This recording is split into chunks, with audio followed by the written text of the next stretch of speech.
How Georgie Porgy grabbed a girl and made her cry. Little Prince reduces a playmate to tears on his first official royal engagement. He's bound to break a few hearts when he's older, but no one expected Prince George to get off to such an early start. Undertaking his first ever official engagement, the future king managed to reduce a young girl to tears by unwittingly making a grab at her arm. The young royal took the media attention, and everyone else's toys, in his stride. The event, which took place in the elegantly appointed Blundell Room at Government House, the residence of the Queen's official representative in New Zealand, had been organised by the Royal New Zealand Plunket Society, which offers free parental support services to new babies. Their idea was to give the William and Kate the opportunity to introduce their son to the world in a less formal manner than usual, and offer the royal couple a chance to swap anecdotes about the trials and tribulations of being first-time parents. 10 lucky babies were chosen from the Wellington area to attend, all of whom were born within a few weeks of his own birthday, on July 22 last year. That said, not all of those who attend were plucked out of the hat by chance. It was a self-confessed politically correct gathering and included 2 gay fathers, a single mother, and babies of Maori, Samoan, Asian and even Polish descent. As the media were invited in to view the slightly chaotic proceedings, the Duchess of Cambridge, wearing a now sold-out £390 black and white Tory birch knitted dress, its colours were chosen in honour of the New Zealand flag, and a £5,500 Cartier Ballon blue watch, was standing with George on her hip. The little prince was kitted out fairly formally in £75 navy smocked dungarees with a sailboat design on the front by British brand Rachel Riley. He was, in the words of one onlooker, a rather gorgeous bruiser of a baby, solid from head to foot and with chunky little legs. Such was his size. Kate, 31, was forced to move her son from hip to hip in order to carry him as she politely swapped stories about teething and weaning with the other parents. George, however, was clearly bored, waving his arms in the air and kicking his legs as if to say, "Just put me down, Mum." The little prince, who apparently has 4 or 5 teeth coming through including the bottom front 2, then grabbed a lock of his mother's famous long, brunette hair and did what only an 8-month-old baby could get away with, shove it into his mouth and start gnawing. Suddenly, however, he spotted something far more interesting, a little girl called Paige, who was with her parents, British-born Jenny Stevens, 34, and Kiwi dad Mark, 43. George cunningly waved his arms to get her attention and touched Paige's face, before grabbing her toy wooden doll. As Paige started crying and buried her face in her mother's arms, Mrs. Stevens reassured the Duchess, "Paige grabs toys, she's just started teething." Kate replied, "George too." As Kate stroked Paige's hair in an attempt to comfort her, she handed her son a blue plastic block which he put in his mouth but then promptly threw on the floor. Finally she got the message and put him down on the plush French grey patterned carpet. George immediately set off at a gallop grabbing toys indiscriminately including a toy tambourine, a drum and a spiral puzzle. The third in line to the throne is clearly a little boy who knows his own mind, pulling himself up towards the other children and regularly snatching any toy that took his fancy.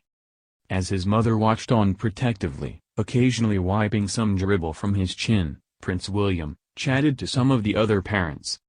"It's madness, there are babies everywhere," he exclaimed. Meanwhile his son proved that he hasn't just mastered the art of crawling, but is close to being able to cruise, when babies are finally able to pull themselves up unaided on, say, the sofa in preparation to walk. Allowing her son to hold on to her fingers, Kate gently pulled him to feet, George happily bouncing on those gorgeously chubby legs with an impressive confidence. She said she was lucky to have help with George from her family and her friends. "She is very down-to-earth and charming, they both are."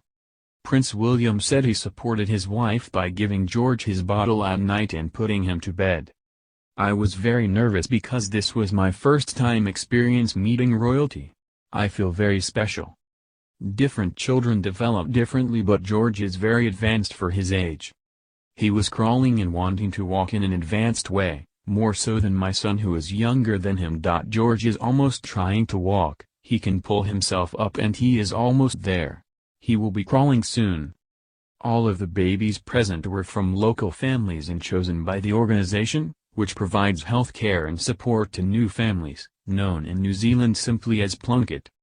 The idea was to give the William and Kate the opportunity to introduce George to the world in a less formal way than usual and give the couple a chance to swap anecdotes about the trials and tribulations of being first-time parents.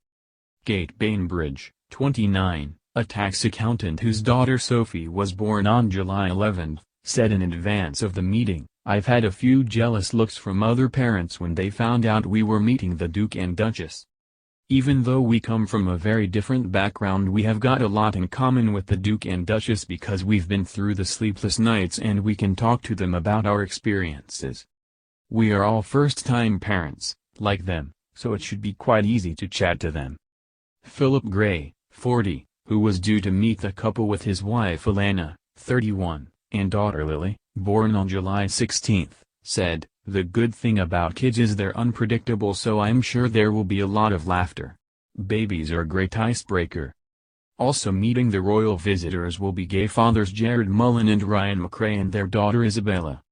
Jared, from Oregon, U.S., and Ryan, from Australia, were chosen to represent the growing numbers of same-sex couples in New Zealand who use Plunket's parental support services. Tristine Clark, New Zealand president of Plunket, said, "The parents are a spread of all the communities in New Zealand, including Maoris, Samoans, people of Chinese descent and gay couples. This is a very multicultural country and we wanted the Duke and Duchess to meet people from all backgrounds." Mrs. Clark said the Duke and Duchess did not specifically ask to meet a gay couple, leaving the choice of parents entirely down to Plunket. Tina Syme, Plunket's area manager for Wellington, was the woman tasked with choosing the 10 sets of parents. She said she started by looking for local couples whose children were born around the same time as Prince George, looked for parents from diverse backgrounds, including a single mother, and tried to get an even split of girls and boys. "The first 10 people who I called and who picked up the phone are the ones who will be attending," she said. "There are some couples who I called and who have missed out because they didn't answer." Mr. Gray said he will be the third generation of his family to meet a royal visitor. His grandfather Bob Graham met the Queen when he was serving in the Royal New Zealand Air Force and his father Robert Gray met the Prince of Wales. "Now I'm meeting the next 2 generations down, and maybe our daughter will meet Prince George's children one day," said Mr. Gray, an accountant.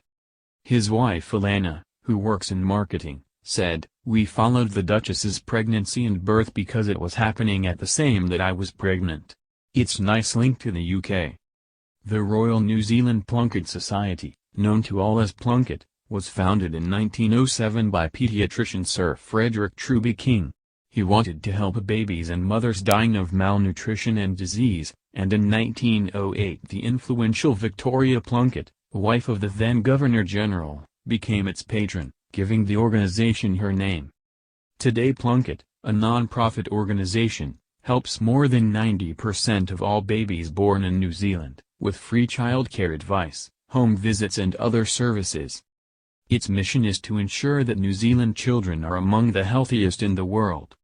Earlier this week it caused controversy by fitting a forward-facing car seat for 8-month-old Prince George in the Cambridge's official car, despite telling parents all children under the age of 2 should be in rear-facing seats.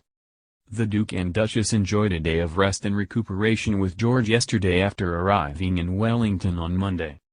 The couple were welcomed with a traditional ceremony on the lawns of Government House where they were greeted by the New Zealand Governor-General Lieutenant General the Right Honourable Sir Jerry McPhee, his wife Lady Janine and Maori elders.